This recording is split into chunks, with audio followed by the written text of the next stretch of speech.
क्या हो अगर आपके पास अचानक एक मैसेज आए जिसमें ये लिखा हो कि आपके क्रेडिट कार्ड से इतने पैसे गायब हो चुके हैं। और जब आप साइबर क्राइम में इसकी शिकायत करने जाएं तब वो भी इस बारे में कोई पता ना लगा पाए। आज की कहानी भी एक ऐसे ही शख्स के बारे में है जिसने महज एक लैपटॉप का इस्तेमाल करके 17 करोड़ लोगों की क्रेडिट कार्ड जानकारी चुरा ली और इस जानकारी को दुनिया के हर कोने में बेच दिया गया। इस पूरी चोरी को एक जीनियस हैकिंग के जरिए अंजाम दिया गया जिसने पूरे अमेरिका की नींव को हिलाकर रख दिया। ये सारी क्रेडिट कार्ड जानकारी अमेरिका की सबसे बड़ी कॉर्पोरेट कंपनियों से चुराई गई थी, जिसके बाद ये हैकर एफबीआई के हाथ तो लग गया था, मगर फिर उसने अमेरिकन अथॉरिटीज के साथ वो गेम खेला जिसके बारे में वो सोच भी नहीं पाए। और ये हैकिंग दुनिया की सबसे बड़ी हैकिंग बन गई। तो आखिर कौन था ये जीनियस हैकर? उसने इन क्रेडिट कार्ड्स की जानकारी को कैसे चुराया और उनके साथ क्या किया? और एफबीआई के हाथ लगने के बाद भी उसने वो कौन सा गेम खेला जिसके बारे में किसी को कुछ पता नहीं चला? ये अपने आप में बहुत रोमांचक है। जुलाई सन 2005 की शाम एक 24 साल का लड़का मियामी में अपने घर के कमरे में बैठा अपने लैपटॉप पर उंगलियां चला रहा था। वो इस लैपटॉप पर ना तो गेम खेल रहा था और ना ही इंटरनेट ब्राउजिंग कर रहा था, बल्कि वो इस लैपटॉप पर वो प्लान तैयार कर रहा था जो हमेशा के लिए सब कुछ बदलने वाला था। सबसे ज्यादा चौंकाने वाली बात यह थी कि दिन में ये शख्स यूएस सीक्रेट सर्विस के लिए काम करता था, जिसमें वो हैकर्स और साइबर क्रिमिनल्स को पकड़ने में उनकी मदद करता था। और रात होते होते वो खुद एक हैकर बन जाता था। ये शख्स कोई छोटी मोटी चोरी प्लान नहीं कर रहा था, बल्कि ये सीधे अमेरिका की बैकबोन यानी फाइनेंशियल कंपनीज को टारगेट करने वाला था, जिसने उसे दुनिया का मोस्ट वांटेड हैकर बना दिया। ये कहानी है एल्बर्ट गोंजालेस की, जिसका जन्म सन 1981 में हुआ। अपनी जिंदगी के कुछ शुरुआती साल गुजारने के बाद वो अपने माँ बाप के साथ अमेरिका चला गया, जहां वो साउथ मियामी के स्कूल में अपनी पढ़ाई करने लगा। स्कूल में जहां उसकी उम्र के ज़्यादातर बच्चे वॉलीबॉल और वाटर सर्फिंग खेलना पसंद करते थे, वहीं एल्बर्ट को ज़्यादा से ज़्यादा वक्त कंप्यूटर्स पर बिताना अच्छा लगता था। वो अक्सर अपने पड़ोसियों और दोस्तों के घर चला जाता और वहां उनके कंप्यूटर पर बैठकर घंटों वक्त बिताता। उसकी दिलचस्पी सबसे ज़्यादा इस बात में थी कि वो कंप्यूटर में आने वाली हर टेक्नोलॉजी को सीखना चाहता था। और उसकी इसी दिलचस्पी को देखते हुए उसके माँ बाप ने उसे एक नया कंप्यूटर दिला दिया, ताकि वो अपने स्कूल का काम भी कर सके और वीडियो गेम्स भी खेल सके। बहरहाल, एल्बर्ट अब 12 साल का हो चुका था और चूंकि वो ये नया कंप्यूटर पाकर बहुत खुश था, इसलिए अब वो अपना ज़्यादा से ज़्यादा वक्त इसी कंप्यूटर पर बिताने लगा। उधर एल्बर्ट के माँ बाप को भी यही लग रहा था कि एल्बर्ट अपने स्कूल का काम और वीडियो गेम्स इस कंप्यूटर पर खेल रहा है, मगर वो इस बात से बेखबर थे कि उसके कदम कंप्यूटर की एक ऐसी दुनिया की तरफ बढ़ रहे थे जिसके बारे में उस वक्त बहुत कम लोग जानते थे, और वो थी हैकिंग। अब एल्बर्ट को कंप्यूटर चलाते 2 साल बीत चुके थे और उसकी उम्र 14 साल हो चुकी थी। और तभी उसने कुछ ऐसा किया जिसके बाद उसकी जिंदगी हमेशा के लिए बदल गई, और फिर उसने कभी पीछे मुड़कर नहीं देखा। महज 14 साल की उम्र में वो नासा के सर्वर को हैक कर लेता है। और जब नासा के आईटी डिपार्टमेंट को इस हैकिंग की खबर लगी, उन्होंने फौरन इस बात की खबर एफबीआई और लॉ इन्फोर्समेंट एजेंसीज को दे दी। एफबीआई और लॉ इन्फोर्समेंट एजेंसीज ये मानकर चल रही थीं कि इस हैकिंग को अंजाम देने वाला शख्स किसी दूसरी कंट्री का है, जो अमेरिका की नेशनल सिक्योरिटी को टारगेट कर रहा है। मगर जब उन्होंने इस हैकिंग को ट्रेस किया, तब उन्हें पता चला कि इस हैकिंग को एक 14 साल के बच्चे ने अपने कंप्यूटर से अंजाम दिया है, और वो भी मियामी में अपने घर के कमरे से। ये पता चलते ही एफबीआई जब एल्बर्ट की स्कूल पहुंचती है, तब वो ये देखकर हैरान रह जाते हैं कि एक महज 14 साल का बच्चा इतना जीनियस कैसे हो सकता है। और उसे कुछ महीनों के लिए जुवेनाइल डिटेंशन सेंटर भेज दिया जाता है। इस सज़ा के बाद कोई दूसरा बच्चा होता तो वो अपनी इस हैकिंग हॉबी को हमेशा के लिए छोड़ देता, मगर एल्बर्ट दूसरे बच्चों से अलग एक जीनियस था, और वो दोबारा अपनी हैकिंग स्किल्स पर काम करना शुरू कर देता है, बिना ये सोचे कि वो इन सब की वजह से कितनी बड़ी मुसीबत में पड़ सकता है। इसी दौरान एल्बर्ट के हाथ कुछ ऐसा लगा जो उसकी ज़िंदगी का एक टर्निंग पॉइंट साबित हुआ, और जिसने उसे एक बच्चे से एक जीनियस हैकर बना दिया, जो एक $multi-million फ्रॉड को अंजाम देने वाला था। एल्बर्ट अभी हाई स्कूल में ही था कि तभी उसे आईआरसी के बारे में पता चलता है, जहां इंटरनेट यूजर्स एक दूसरे से बात कर सकते थे, और यहीं से चैट रूम में उसकी बातचीत हैकर्स से शुरू होती है। अब वो घंटों अपना वक्त इन चैट रूम्स में बिताने लगा, जहां वो दूसरे हैकर्स से ये पूछता कि अलग अलग कंपनीज की इंटरनेट सिक्योरिटी को कैसे हैक किया जाए, और साथ ही साथ अपना पूरा वक्त एडवांस्ड हैकिंग स्किल्स को सीखने में लगा दिया। धीरे धीरे इंटरनेट पर एल्बर्ट का एक हैकिंग ग्रुप बनता चला गया, जिसमें वो लोग हैकिंग के बारे में बातचीत करते और एक दूसरे की हैकिंग सीखने में मदद करते। अब साल 1999 आ चुका था और Albert south Miami high school से अपना हाई स्कूल कंप्लीट कर लेता है, जिसके बाद वो सबसे पहले स्टीफन वॉट नाम के एक शख्स से जाकर मिलता है। स्टीफन भी एक हैकर था जो उसे आईआरसी वेबसाइट के चैट रूम में मिला था, और इस मुलाकात के बाद वो दोनों अलग अलग कंप्यूटर्स के साथ हैकिंग एक्सपेरिमेंट करने लगे, ताकि उनकी हैकिंग स्किल्स और बेहतर हो सकें। वो दोनों इस बात से बेखबर थे कि आगे चलकर वो दोनों पार्टनर्स बन जाएंगे और 17 करोड़ लोगों के क्रेडिट कार्ड की जानकारी चुराकर अमेरिका के सबसे बड़े हैकर बन जाएंगे। साउथ मयामी स्कूल से हाई स्कूल करने के बाद एल्बर्ट ने कई अलग अलग कॉलेजेस में अप्लाई किया, जिसके बाद उसे मयामी डेड कॉलेज में एडमिशन मिल गया। जहां उसके बैच के दूसरे बच्चे कॉलेज लाइफ को एंजॉय कर रहे थे, वहीं एल्बर्ट का पूरा ध्यान सिर्फ एक ही चीज पर था, और वो थी हैकिंग। वो ना तो अपने दोस्तों के साथ पार्टीज करता और ना ही मूवीज देखने जाता, और ये सब छोड़कर वो बुक स्टोर से एडवांस्ड प्रोग्रामिंग लैंग्वेजेस की बुक्स लेकर आ गया। ये वो बुक्स थीं जिसमें प्रोग्रामिंग लैंग्वेज लिखी हुई थी और जिसका इस्तेमाल करके अलग अलग इंटरनेट सर्विस को हैक किया जा सकता था और फ्री का इंटरनेट इस्तेमाल किया जा सकता था। इन बुक्स का इस्तेमाल करके एल्बर्ट ने ये कला भी सीख ली और फ्री इंटरनेट का इस्तेमाल करने लगा, जिसके बारे में किसी को कुछ पता नहीं चला। मगर कुछ महीने गुजरने के बाद एल्बर्ट को ये एहसास होने लगा कि वो अपनी इस हैकिंग से और भी बहुत बड़े काम कर सकता है। अब एल्बर्ट ये सीखने और समझने लगा कि बड़ी बड़ी कंपनीज और उनके डिजिटल सिस्टम्स किस तरह काम करते हैं, और ये पहला कदम था उस हैकिंग की तरफ जो पूरे अमेरिका की नींव को हिलाने वाली थी।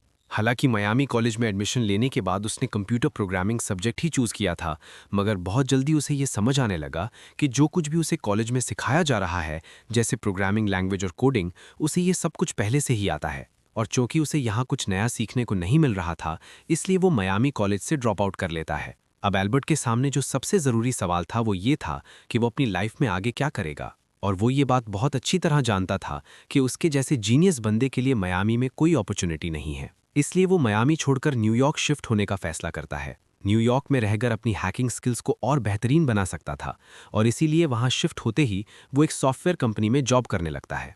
मगर उसकी ये जॉब ज़्यादा दिन नहीं चल पाई, क्योंकि लॉसेज होने की वजह से कंपनी को बंद करनी पड़ी। अब एल्बर्ट किसी बड़ी कंपनी के साथ जुड़कर काम करना चाहता था, और बहुत जल्द उसका ये सपना भी पूरा हो गया, क्योंकि कुछ ही वक्त बाद उसे दूसरी कंपनी में जॉब मिल गई। मगर उसकी ये कंपनी भी मजबूरी में बंद हो गई। अब एल्बर्ट को जल्द से जल्द अपने लिए कोई कमाई का रास्ता ढूंढना होगा, वरना वो सड़क पर आ जाएगा। और यहीं से वो फैसला करता है कि वो हैकिंग को अपना फुल टाइम पेशा बनाएगा। क्योंकि एल्बर्ट के पास इंटरनेट सर्विसेज को हैक करने का कई साल का एक्सपीरियंस था, इसीलिए वो फैसला करता है कि वो शैडो क्रू को ज्वाइन करेगा। शैडो क्रू इंटरनेट पर मौजूद वो प्लेटफॉर्म था जहां हैकर्स और साइबर क्रिमिनल्स एक दूसरे से बात कर सकते थे और इलीगल सर्विसेज जैसे चोरी किए हुए क्रेडिट कार्ड्स की जानकारी को खरीद और बेच सकते थे। इस प्लेटफॉर्म पर हर तरह की इलीगल जानकारी खरीदी और बेची जाती थी, जो किसी भी साइबर क्राइम को अंजाम देने में इस्तेमाल होती थी। और एल्बर्ट ये समझ चुका था कि वो यहाँ से बेशुमार पैसे कमा सकता है। शैडो क्रू से जुड़ने के कुछ ही वक्त बाद सभी मेंबर्स को ये समझ आने लगा कि एल्बर्ट अपनी हैकिंग स्किल्स और नॉलेज से क्या क्या कर सकता है, और यही वो वजह थी कि उसे शैडो क्रू के लीडरों में से एक लीडर बना दिया गया। एल्बर्ट बहुत जल्दी क्रेडिट कार्ड की चोरी की हुई जानकारी से पैसे कमाने लगा, मगर सन 2003 में उसे तब गिरफ्तार कर लिया गया जब वो अलग अलग नकली क्रेडिट कार्ड से पैसे निकाल रहा था। वो इस बात से बिल्कुल बेखबर था कि एनवाईपीडी का एक अंडरकवर एजेंट हर वक्त उस पर और उसकी इलीगल एक्टिविटीज पर नजर रख रहा था। और जैसे ही उसे इस बात का यकीन हो गया कि एल्बर्ट नकली क्रेडिट कार्ड का इस्तेमाल कर रहा है, उसने उसे गिरफ्तार कर लिया। एनवाईपीडी को यही लग रहा था कि एल्बर्ट अकेले ही अपनी हैकिंग स्किल्स का इस्तेमाल करके इस क्रेडिट कार्ड फ्रॉड को अंजाम दे रहा है। मगर इन्वेस्टिगेशन के दौरान जो खुलासे उनके सामने हुए, उसने उन्हें हिलाकर रख दिया। इन्वेस्टिगेशन में एनवाईपीडी को ये पता चला कि एल्बर्ट कोई मामूली हैकर या फ्रॉडस्टर नहीं है, बल्कि वो शैडो क्रू जैसे खतरनाक प्लेटफॉर्म के लीडर्स में से एक लीडर है। और ये पता चलते ही ये एक नॉर्मल केस से एक स्पेशल केस बन गया। अब एनवाईपीडी एल्बर्ट को हिरासत में लेकर उससे बहुत बारीकी से पूछताछ शुरू करती है, ताकि वो शैडो क्रू के बारे में ज़्यादा से ज़्यादा जानकारी निकाल सके। वो एल्बर्ट को बार बार लंबी सज़ा के लिए डरा धमका रहे थे, मगर एल्बर्ट बहुत चालाक था, और उसी वक्त उसके दिमाग में एक आइडिया आता है, जिसके बाद वो पुलिस के साथ एक डील कर लेता है। क्योंकि वो अपने हैकिंग करियर को किसी भी कीमत पर दांव पर नहीं लगाना चाहता था, इसीलिए वो पुलिस से कहता है कि अगर वो उसके खिलाफ कोई क्रिमिनल केस दर्ज नहीं करेंगे तो वो उनका इन्फॉर्मर बन जाएगा और हैकर्स और साइबर क्रिमिनल्स को पकड़ने में उनकी मदद करेगा। मगर पुलिस इस बात से बेखबर थी कि ये एल्बर्ट की एक चाल है जो आगे चलकर उन्हें बहुत भारी पड़ने वाली है। बहरहाल पुलिस एल्बर्ट की इस डील के लिए राजी हो जाती है और उसे ऑपरेशन फायरवॉल के लिए इन्फॉर्मर के तौर पर हायर कर लिया जाता है। जहां एक तरफ गवर्नमेंट एजेंसीज को ये लग रहा था कि उन्हें एक बेहतरीन हैकर मिल गया है जिसकी मदद से वो साइबर क्राइम को रोक सकेंगे, वहीं दूसरी तरफ एल्बर्ट उन्हें डबल क्रॉस करने की तैयारी करने लगता है। पुलिस की मदद करने के पीछे एल्बर्ट की ये चाल थी कि वो ये जानना चाहता था कि आखिर साइबर क्राइम डिपार्टमेंट किस तरह काम करता है और गवर्नमेंट एजेंसीज को किस किस तरह के साइबर क्राइम्स की जानकारी है। पुलिस की नज़रों में तो वो उनकी मदद कर रहा था, मगर वो साथ ही साथ उनके हर पैटर्न और मूवमेंट को बहुत गौर से समझ रहा था, ताकि वो अपने फ्रॉड ऑपरेशंस के दौरान उन्हें चकमा दे सके।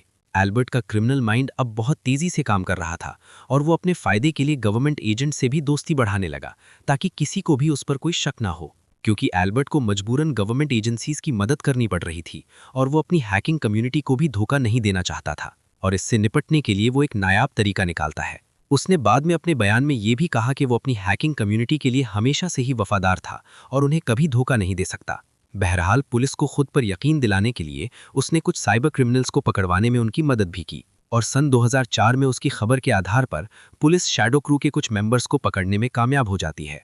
इन गिरफ्तारियों के बाद शैडो क्रू के मेंबर्स को ये समझ आने लगा कि हो ना हो उन्हीं के बीच का कोई हैकर सारी जानकारी पुलिस को दे रहा है, जिसकी वजह से एक एक करके सब पकड़े जा रहे हैं। और जब उन्हें ये पता चला कि एल्बर्ट ही है जिसके खिलाफ पुलिस कोई एक्शन नहीं ले रही है, तब उन्हें ये समझते देर नहीं लगी कि इन सब के पीछे एल्बर्ट का ही हाथ है।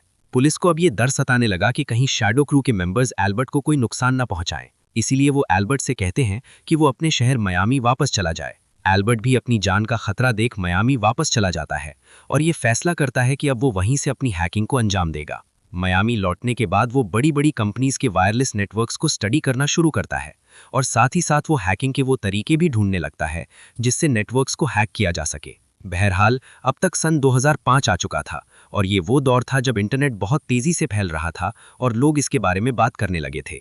और यही वो वजह थी कि हर कंपनी खुद को ऑनलाइन लाने के लिए बहुत तेजी से काम कर रही थी। हालांकि कंपनीज खुद को ऑनलाइन लाने के लिए काम तो कर रही थीं, मगर ना तो वो इसकी सिक्योरिटी पर ध्यान दे रही थीं और ना ही इसमें आने वाले खतरे पर। और ये वो कमी थी जिसके बारे में एल्बर्ट बहुत अच्छी तरह जानता था। अब एल्बर्ट एक टेक्निक पर काम करना शुरू करता है जिसका नाम था वार ड्राइविंग। ये एक साइबर क्राइम टेक्निक थी जिसमें हैकर्स वैन को उस कंपनी की पार्किंग लॉट के अंदर ले जाते थे जिसे उन्हें हैक करना होता था। इस वैन के अंदर एक कंप्यूटर सेटअप और हाई पावर रेडियो एंटेना होते थे जिसका इस्तेमाल करके वो हैकर्स उन कंपनीज के वाईफाई सिग्नल्स को हैक कर लेते और फिर इन सिग्नल्स का इस्तेमाल करके उन कंपनीज के सर्वर तक पहुंच जाते जहां बिलियन डॉलर की बिजनेस जानकारी स्टोर होती थी। एल्बर्ट ये बात बहुत अच्छी तरह जानता था कि महज कुछ मिनटों के अंदर ही वो इस बिलियन डॉलर बिजनेस की जानकारी तक पहुंच सकता था, मगर इसके लिए उसे एक टीम की जरूरत पड़ने वाली थी। और यहीं से शुरुआत होती है एल्बर्ट की उस गैंग की जिसने मिलियन डॉलर के क्रेडिट कार्ड की हैकिंग को अंजाम दिया। इस गैंग का नाम रखा गया गेट रिच और डाई ट्राइंग और ये नाम 50 सेंट की एक म्यूजिक एल्बम से लिया गया था। इस गैंग का महज एक ही मकसद था कि वो कंपनीज के डेटाबेस को हैक करके कस्टमर के क्रेडिट कार्ड की जानकारी चुरा लें और इस जानकारी को बेचकर करोड़ों रुपए कमाएं। इस गैंग में शामिल होने वाले सबसे पहले हैकर का नाम था स्टीफन वॉट और दूसरा हैकर जो इस गैंग में शामिल हुआ उसका नाम था क्रिस्टोफर स्कॉट। ये दोनों हैकर एल्बर्ट को आईआरसी के चैट रूम में मिले थे जिनके साथ मिलकर उसने पहले भी कुछ हैकिंग को अंजाम दिया था और वो उन पर पूरी तरह भरोसा करता था। आपको जानकर हैरानी होगी कि आने वाले महज कुछ महीनों के अंदर ही एल्बर्ट 4 लाख से ज्यादा क्रेडिट कार्ड्स की जानकारी चुरा चुका था और वो भी वॉर ड्राइविंग टेक्निक का इस्तेमाल करके। ये क्रेडिट कार्ड जानकारी उसने TGX, बीजेज होलसेल क्लब जैसी कंपनी से चुराई थी और ये जानकारी चुराने के बाद उसने ये अपने दोनों पार्टनर स्टीफन और क्रिस्टोफर को दे दी, जिनका काम था ATMs के जरिए इन क्रेडिट कार्ड से पैसे निकालना और इस क्रेडिट कार्ड की जानकारी को बेचना। सबसे ज्यादा चौंकाने वाली बात यह थी कि इस हैकिंग गैंग को चलाने के साथ साथ एल्बर्ट गवर्नमेंट के लिए भी काम कर रहा था और गवर्नमेंट उसे इन्फॉर्मर के तौर पर सैलरी भी दे रही थी। हालांकि उसकी सैलरी बहुत कम थी, मगर उसका रहन सहन बिल्कुल एक अमीर बिजनेसमैन की तरह था और यही वो वजह थी कि वो हर महीने एक नई कार खरीदता और मियामी का कोई ऐसा लग्जरी होटल नहीं था जहां वो गया ना हो। वो अक्सर महंगे रेस्टोरेंट और क्लब जाने लगा जहां वो एक झटके में लाखों रुपए खर्च कर देता और हद तो तब हो गई जब उसने अपनी बर्थडे पार्टी रखी जहां उसने एक ही रात में लाखों डॉलर उड़ा दिए। वो अपने दोस्तों को मैनहट्टन के पेंट हाउसेज में पार्टी देने लगा और मियामी के मशहूर डीजेस को खासकर प्लेन से बुलाने लगा ताकि वो उसकी पार्टी में डीजे बजा सके। सन 2005 में वो पहली बार अपने दोस्तों के साथ साउथ बीच मियामी के एक म्यूजिक कंसर्ट में गया, मगर वहां पहुंचने के बाद ही उसकी एक बाउंसर से लड़ाई हो गई क्योंकि उसने एल्बर्ट को लाइन में खड़े रहने के लिए कह दिया था। एल्बर्ट अपने दोस्तों से कहता है कि ये जगह उनके स्टैंडर्ड के हिसाब से नहीं है और उसी साल वो लोग दोबारा साउथ बीच पहुंचते हैं जहां वो पूरा क्लब बुक कर लेते हैं और अपने हिसाब से पार्टी करते हैं। इस पार्टी में हर तरह के ड्रिंक्स थे और ये एल्बर्ट के लिए एक नई दुनिया और नया एक्सपीरियंस था जो इससे पहले उसने कभी नहीं देखा था। बहरहाल एल्बर्ट अब अक्सर अपनी गैंग के मेंबर स्टीफन वॉट से मिलने के लिए न्यूयॉर्क जाने लगा ताकि वो लोग अब इससे भी बड़ा कुछ कर सकें। स्टीफन दिन में एक बड़ी कंपनी के IT डिपार्टमेंट में काम करता था और रात को चोरी की हुई क्रेडिट कार्ड की जानकारी बेचने का काम करता था। वहीं क्रिस्टोफर स्कॉट और एल्बर्ट मिलकर कुछ ऐसा कर रहे थे जिससे पुलिस को उन पर कोई शक न हो और उनका ये फ्रॉड ऑपरेशन चलता रहे। एल्बर्ट ये जानता था कि सीक्रेट सर्विस किन हैकर्स पर नजर रख रही है और वो स्कॉट के साथ मिलकर इन हैकर्स को पकड़वाने लगा। धीरे धीरे एल्बर्ट को अब ये लगने लगता है कि वॉर ड्राइविंग टेक्निक से वो अब इतनी जानकारी नहीं चुरा पा रहा है और दिन ब दिन ये उसके लिए कम चैलेंजिंग होता जा रहा था। वो अब कुछ ऐसा करना चाहता था जो उसे चैलेंज कर सके और साथ ही साथ अब वो अपनी गवर्नमेंट जॉब से भी बोर हो चुका था और यहीं से वो एक नई टेक्निक पर काम करना शुरू करता है जिसका नाम था एसक्यूएल इंजेक्शन। एसक्यूएल एक प्रोग्रामिंग लैंग्वेज थी जिसकी मदद से कमर्शियल वेबसाइट्स एक दूसरे से डेटा एक्सचेंज करती थीं और यहीं पर एल्बर्ट को वो मौका दिखाई देता है जिससे बैठे बैठे एक क्लिक में वो $1 मिलियन की जानकारी चुरा सकता था और वो भी बिना पार्किंग लॉट में आए जाए। एल्बर्ट इस टेक्निक की मदद से किसी भी कंपनी के सर्वर तक कभी भी पहुंच सकता था और इसके लिए उसे पार्किंग लॉट में भी जाने की जरूरत नहीं थी क्योंकि अब वो दुनिया के किसी भी कोने से बैठकर ये कर सकता था। इस नई टेक्निक का इस्तेमाल करने के लिए एल्बर्ट ने अपने गैंग में एक और हैकर को शामिल कर लिया था जिसका नाम था पैट्रिक टोए। अब पैट्रिक स्टीफन के साथ मिलकर हैकिंग कोड्स लिखने लगा जिसमें उन दोनों ने कई एन्क्रिप्टेड आईपी एड्रेस को जोड़ दिया ताकि उनकी लोकेशन के बारे में किसी को पता न चले। अब एल्बर्ट और पैट्रिक दुनिया की 500 सबसे बड़ी कंपनीज को स्टडी करने लगे ताकि वो इनमें से कुछ कंपनीज को टारगेट बना सकें। ये उनके प्लान का एक हिस्सा था कि किसी भी कंपनी को हैक करने से पहले उसके बारे में सारी ज़रूरी जानकारी जैसे कंप्यूटर सिस्टम और उसमें कौन सी टेक्नोलॉजी इस्तेमाल हुई है ये सभी कुछ पता करते और फिर कंपनी वेबसाइट के जरिए उसके पूरे डेटाबेस को हैक कर लेते। इस हैकिंग में वो कस्टमर्स के क्रेडिट कार्ड्स की डिटेल्स को चुरा लेते और फिर मैलवेयर का इस्तेमाल करके उसे डाउनलोड कर लेते। इस हैकिंग में ये सारा डेटा इतनी सफाई से चुराया जाता कि जब तक कंपनी के सिस्टम इसे डिटेक्ट कर पाते तब तक ये सारा डेटा हैक हो चुका होता और हैकिंग के बाद वो अपनी डिजिटल फुटप्रिंट्स भी मिटा देते ताकि कोई उन तक ना पहुंच सके। सबसे ज़्यादा हैरानी वाली बात ये थी कि वो इन सर्वर्स में इनविजिबल बैकडोर्स भी इंस्टॉल कर देते ताकि वो दोबारा यहाँ से क्रेडिट कार्ड जानकारी चुरा सकें। सन 2007 खत्म होते होते एल्बर्ट और उसकी गैंग लगभग कई करोड़ क्रेडिट कार्ड की जानकारी चुरा चुके थे और ये जानकारी उन लोगों ने TGX, ऑफिस मैक्स और अन्य कंपनीज को हैक करके निकाली थी। मगर ये सिर्फ एक शुरुआत थी और आगे चलकर वो लोग और भी बड़ी संख्या में क्रेडिट कार्ड्स की जानकारी चुराने वाले थे। एल्बर्ट का हैकिंग गैंग ये सब कुछ इतनी आसानी से कर पा रहा था क्योंकि कंपनीज या तो सिक्योरिटी मेजर्स पर काम नहीं कर रही थीं और अगर कर भी रही थीं तो वो सिक्योरिटी इतनी मजबूत नहीं थी जिसकी वजह से हैकर्स से बचा जा सके।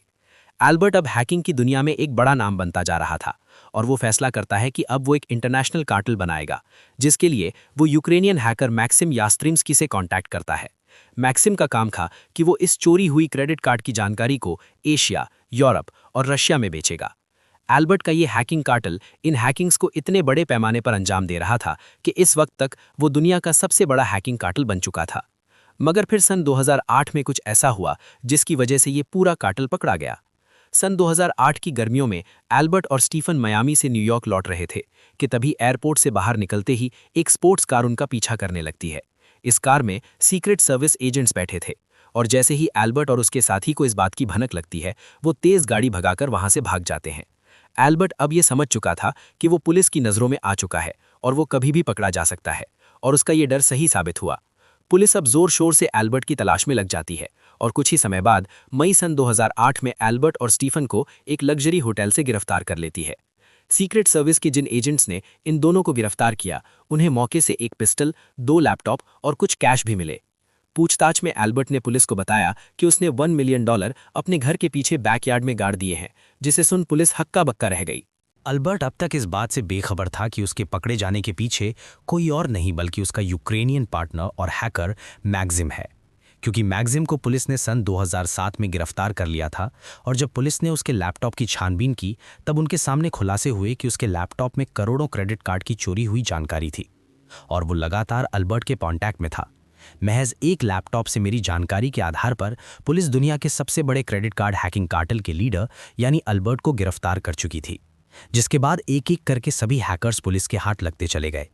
पूछताछ में अल्बर्ट ने पुलिस को पैट्रिक की लोकेशन भी बता दी, जिसके बाद पुलिस ने उसे भी गिरफ्तार कर लिया और जब उन दोनों ने अपने कंप्यूटर्स फेडरल एजेंट्स के सामने खोले तब उसका डेटा देख वो हैरत में पड़ गए और वो इस बात पर यकीन नहीं कर पा रहे थे कि उनका ही एक भरोसेमंद इन्फॉर्मर इतना बड़ा हैकिंग कार्टेल चला रहा था और वो भी उनकी पीठ पीछे। इस इन्वेस्टिगेशन में कुल कई हैकर्स गिरफ्तार हुए जिन पर कोर्ट ने अलग अलग कंपनीज के साथ फ्रॉड करने और उनकी कॉन्फिडेंशियल जानकारी चुराने का मुकदमा दर्ज किया। हालांकि कोर्ट के मुताबिक इस फ्रॉड की कीमत करोड़ों डॉलर थी, मगर अल्बर्ट ने इस हैकिंग को इतने बड़े पैमाने पर अंजाम दिया था कि इसका हिसाब लगाना मुश्किल था। स्टीफन ने अपना जुर्म कबूल करते हुए ये बयान दिया कि इस हैकिंग के लिए कोड्स उसी ने लिखे थे, मगर साथ ही साथ उसने ये भी कहा कि वो इस बात से बेखबर था कि ये कोड्स इल्लीगल हैकिंग के लिए इस्तेमाल किए जाने वाले हैं, जिसके बाद कोर्ट ने उसे कुछ साल की सज़ा सुनाई। अल्बर्ट अपने बयान को घुमाते हुए कोर्ट से कहता है कि उसे इस क्राइम को करने का अफसोस और पछतावा है, और ये हैकिंग उसने अपने लिए नहीं बल्कि अपने एक हैकर दोस्त की मदद करने के लिए की थी। अल्बर्ट ने अपनी सज़ा शुरू होने से पहले ये भी कहा कि उसे इस बात का अंदाज़ा नहीं था कि उसकी इस हैकिंग की वजह से करोड़ों लोगों को नुकसान उठाना पड़ेगा, और वो इस क्राइम के लिए बहुत शर्मिंदा है। कार्टेल के अगले मेंबर पैट्रिक को कोर्ट ने सज़ा सुनाई, मगर जब वो पुलिस के साथ कोऑपरेट करने को तैयार हो गया तब उसकी सज़ा को कम कर दिया गया।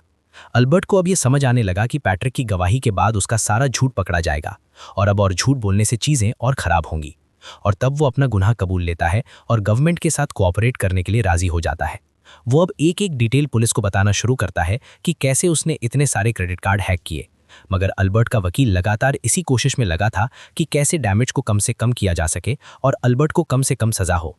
अल्बर्ट का वकील कोर्ट में एक मेडिकल रिपोर्ट सबमिट करता है जिसमें यह लिखा हुआ था कि अल्बर्ट ने जो भी हैकिंग को अंजाम दिया है वो एक दिमागी बीमारी और एडिक्शन की वजह से हुआ है, जिसका नाम था एस्पर्जर सिंड्रोम। अल्बर्ट के वकील के मुताबिक ये हैकिंग इंटरनेट एडिक्शन की वजह से हुई थी, मगर कोर्ट इस दलील को नकार देता है। हालांकि कोर्ट ने अल्बर्ट को लंबी सजा सुनाई थी, मगर चूंकि उसने कोर्ट और पुलिस के साथ कोऑपरेट किया था, इसलिए कोर्ट उसकी सजा को कम कर देता है और 25 मार्च सन 2010 को उसे 20 साल के लिए जेल भेज दिया जाता है। इस सजा के साथ ही अलग अलग केस में कुल 20 साल की सजा हुई, जो कॉन्करेंट चलेंगी। आपको ये कहानी कैसी लगी? कमेंट सेक्शन में लिखकर जरूर बताएं। ये तो सिर्फ शुरुआत है, असली कहानियां अभी बाकी हैं। ऐसे ही अनोखे किस्से चाहते हो तो द यूनिक को सब्सक्राइब करना मत भूलना। मिलते हैं नेक्स्ट वीडियो में।